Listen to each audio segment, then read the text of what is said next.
Olá pessoal, aqui é a Aline, eu sou monitora de anatomia médica da PUC Paraná e hoje eu vou falar para vocês sobre o sistema reprodutor masculino. Quando a gente vai estudar o sistema reprodutor masculino, nós dividimos os órgãos em órgãos internos e órgãos externos.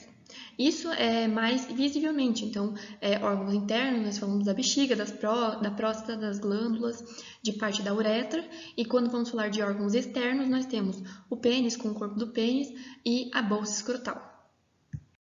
Então, nessa divisão de órgãos internos e externos, nós começamos falando dos testículos e do epidídimo. Apesar deles estarem contidos na bolsa escrotal e a gente achar que eles fazem parte dos órgãos externos, na verdade os testículos e o epidídimo, eles são considerados órgãos internos masculinos. Isso por conta da homologia com o ovário feminino, que é um órgão interno na mulher. Então, dessa forma, os testículos e o epidídimo são considerados órgãos internos. Os testículos, eles são as gônadas masculinas, são responsáveis pela produção dos espermatozoides, que são os gametas masculinos, e também dos hormônios masculinos. Os testículos, eles estão suspensos no escroto, na bolsa escrotal, pelo funículo espermático, que é uma estrutura que a gente vai ver e explicitar mais a fundo nos próximos slides. Além disso, os testículos eles são recobertos pela túnica vaginal. Então, a túnica vaginal ela possui duas partes, que é a parte visceral e a parte parietal, então recobrindo o testículo. Internamente, os testículos eles são divididos pela túnica albugínea, e essa túnica albugínea ela se intrínseca no testículo e acaba formando septos. Então, divide o testículo em septos. Os testículos eles são vascularizados pelas artérias gonadais, que nos homens são as artérias testiculares, enquanto nas mulheres as artérias ovarianas. Essas artérias testiculares elas são ramos diretos da aorta abdominal. No entanto, os testículos eles são drenados pelas veias testiculares, que são formadas a partir do plexo pampiniforme, que é uma estrutura, um plexo mesmo, que se forma a partir do início ali, fazendo a drenagem dos testículos, forma uma rede, uma cadeia de veias. Então, as veias testiculares elas vão drenar para lugares diferentes dependendo do lado. A veia testicular direita, ela drena diretamente na veia cava inferior, enquanto a veia testicular esquerda drena na veia renal esquerda. E a gente consegue ver isso nessa imagem. Então, aqui, enquanto as artérias gonadais, aqui no caso as testiculares, porque a gente está falando do órgão masculino, então as artérias testiculares, elas saem diretamente da aorta abdominal. Enquanto as veias testiculares, então aqui a gente consegue ver o plexo pampiniforme. Esse plexo pampiniforme, então, é uma cadeia de veias aqui, e elas vão formar depois a veia testicular. E essa veia testicular, dependendo do lado, então do lado esquerdo ela vai drenar para a veia renal esquerda, e do lado direito ela vai drenar para a veia cava ali. Isso é importante para uma clínica que a gente chama de varicocele, que vocês vão ver mais a fundo na urologia.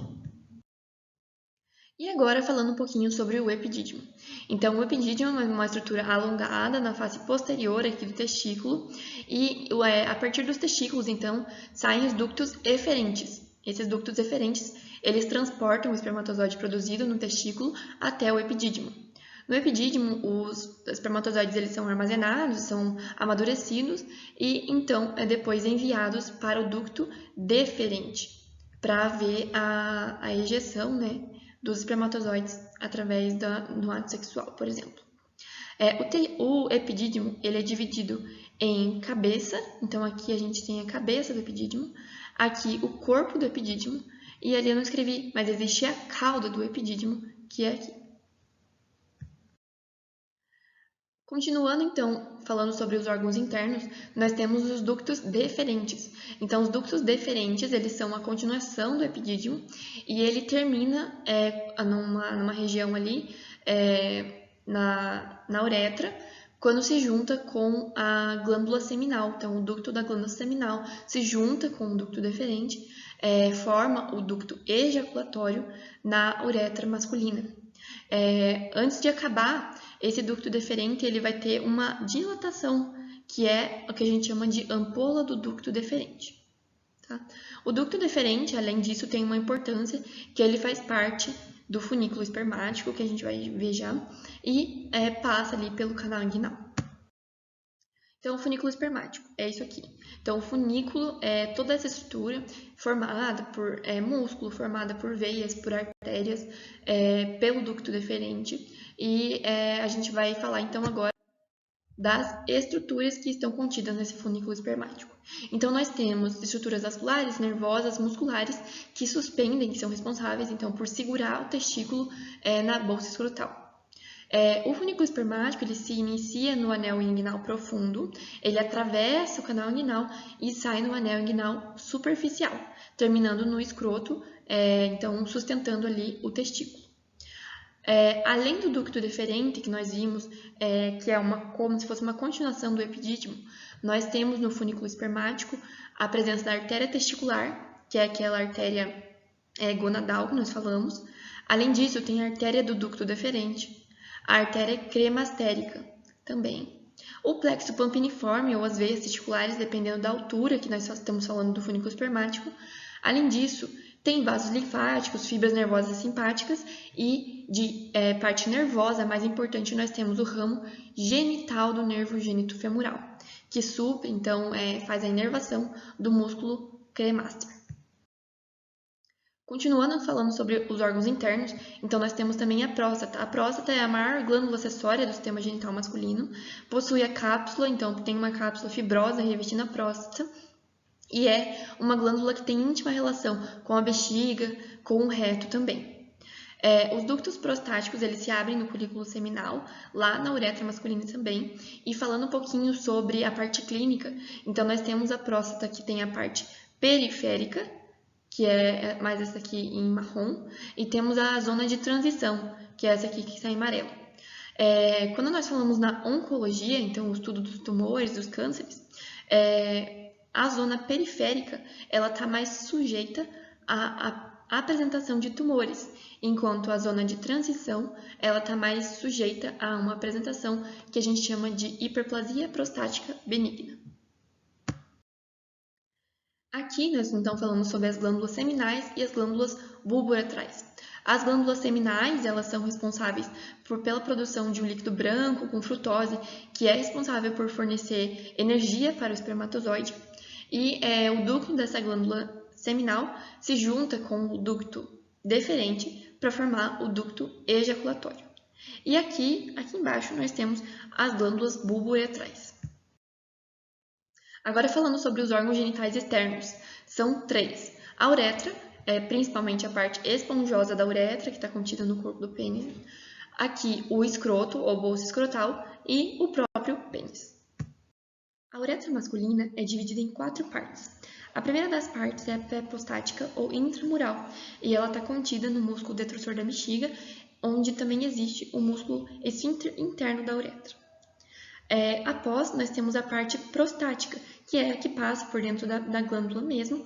Nesse espaço, nós temos o vero montano, ou folículo seminal, que é onde temos a abertura do ducto prostático, do ósseo do ducto prostático, que vai eliminar toda a substância produzida pela próstata. Após, nós temos a uretra membranácea, que é a uretra que passa por dentro do músculo esfíncter profundo do períneo ou diafragma urogenital. E depois nós temos a parte que é reconhecidamente órgão externo, que é a parte esponjosa da uretra. A parte esponjosa, então, ela se inicia na parte distal da uretra membranácea e vai terminar no ósseo externo da uretra. Antes dela acabar, existe uma dilatação da uretra esponjosa que se chama fossa navicular. E aí, então, acaba a uretra masculina, com cerca de 20 centímetros. Aqui, novamente, então, nós temos aqui o início da uretra intramural, aí a uretra prostática, a uretra membranácea e aqui o início da uretra esponjosa. Agora falando sobre a bolsa escrotal. Então, a bolsa escrotal contém o testículo e o epidídimo, e ela tem algumas camadas que nós precisamos estudar e conseguimos ver isso até na prática. Então, a primeira das camadas de externo para interno é a pele, depois vem uma camada de tecido adiposo, e aí começam muitas fáscias que nós vamos começar a ver. Então, a primeira das fáscias é a fáscia de Dartus, ou túnica de Dartus, que representa a fáscia superficial do escroto. Essa fáscia ela é como se fosse uma continuação da fáscia de Colles no períneo que nós vimos. Aí a próxima camada é a face espermática externa, que é como se fosse uma continuação da face do músculo oblíquo externo do abdômen. Aí temos o músculo cremaster, que é uma espécie de extensão da face do músculo oblíquo interno do abdômen.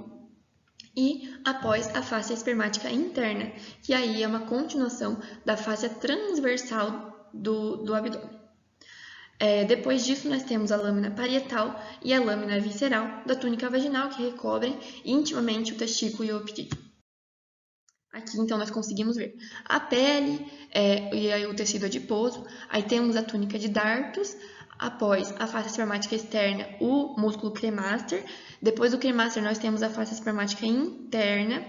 E aí começa a lâmina parietal e a lâmina visceral da túnica vaginal. Então, agora falando propriamente sobre o pênis.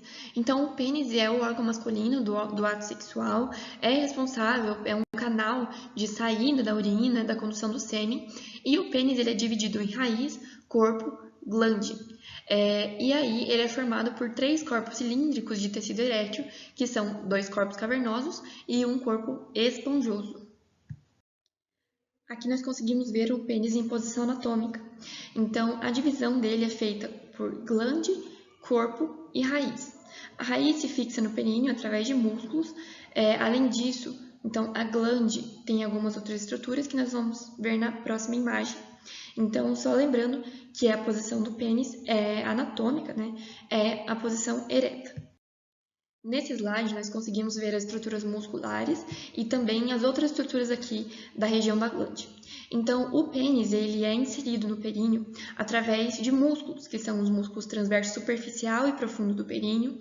Além disso, existem 2 músculos isquio-cavernosos e um músculo bulbo esponjoso.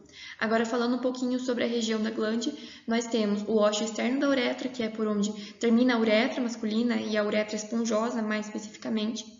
Na glande do pênis, nós temos a coroa da glande, que é isso aqui, e o colo da glande. Unindo a glande com o prepúcio, que é a pele que deve recobrir aqui a região, existe o frênulo do prepúcio, que então une uma região com a outra. E eu comentei então que o pênis ele é formado por tecido erétil. Aqui nós temos os 2 corpos cavernosos e o corpo esponjoso, dando passagem à uretra esponjosa. Além disso, agora nas camadas. Essa camada que envolve os corpos cavernosos é a túnica albugínea. Então, a túnica albugínea envolve os corpos cavernosos. Esse tecido mais branquinho aqui na imagem é o que a gente chama de face de Buck, e ela é responsável por revestir tanto os corpos cavernosos quanto o corpo esponjoso, e aqui a gente forma um septo. Além disso, como eu comentei, a gente tem a uretra esponjosa e também tem uns vasos que vão compor o pênis. Só para deixar mais claro, então, aproveitando que essa imagem ela tem nomes, a túnica albugínea ela reveste cada corpo cavernoso. A túnica de Buck reveste todos os corpos, os 2 corpos cavernosos e o corpo esponjoso do pênis. Agora falando um pouquinho sobre os vasos, então nós temos a veia dorsal superficial do pênis e a veia dorsal profunda do pênis. A veia dorsal profunda, ela está profunda em relação à face de Buck. E junto dela, nós temos as artérias dorsais do pênis, junto com os nervos. Na prática, o que nós mais conseguimos ver é a veia dorsal superficial do pênis, porque ela é a mais dilatada. Além disso, dentro dos corpos cavernosos, nós temos a artéria profunda do pênis, então localizada no centro dos corpos cavernosos. Por hoje é isso, pessoal. Essas são as referências da aula. Muito obrigada e qualquer dúvida eu estou à disposição.